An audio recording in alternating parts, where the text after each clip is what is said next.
It's just another chance with everything that's been on in the last couple of years. You know, it's getting people back together, getting people out playing sport, enjoying it, and also families are able to come and enjoy watching. You know, people that might never done team sports before. So really looking forward to getting back into it. You know, getting back on pitch, getting, you know, whether it's coaching, whether it's playing, and just that whole element of being involved in it again.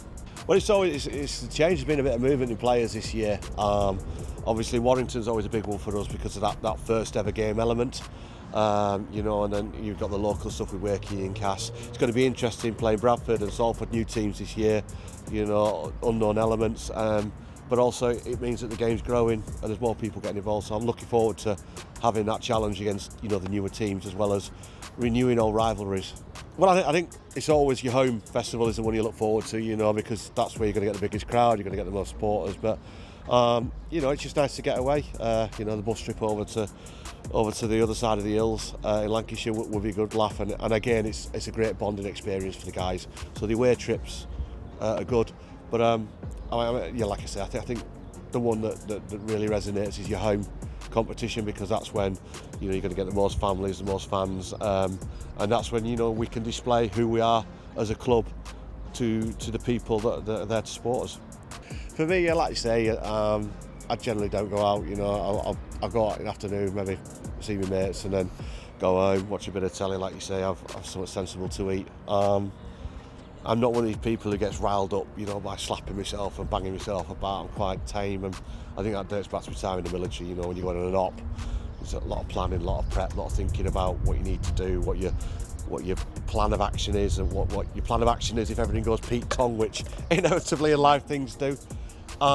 So yeah, let's say, I think for me it's about relaxing and getting the mindset right. But I think as you get an older senior player, though, you start to worry about the lads, you know, their earlier games. So there might be a bit of texting, checking people are okay and feeling good. I think as an older player, that makes you feel good too. That gets you prepped.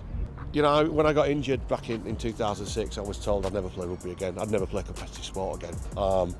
So to actually get the opportunity to get back out there, play rugby, I did forget how much it hurt getting smacked around. You know, and at 45 years old, you don't really want to be getting bullied and brayed about. You know, you need to stop thinking about that. But, you know, just to play rugby again was fantastic. But then to actually be able to play the colours with the badge, you know, the heroes of old, you know, people I've admired and looked up to, you know, is even better. And what's really great is Leeds are giving us the opportunity to play at Headingley, you know. So for someone like myself, who was told I'd never do sport again, and I've got a couple of tries at Headingley in front of fans, you know, they're the kind of experiences you can't buy. That's the kind of life things that keep you going. You know, when you're at lowest points, you remember that time I scored at Headingley, and you know that gets you through the next day. The best thing for me about playing is, like I say, getting back out there and enjoying rugby again. But to be honest, I think it's that element of being involved in the sport.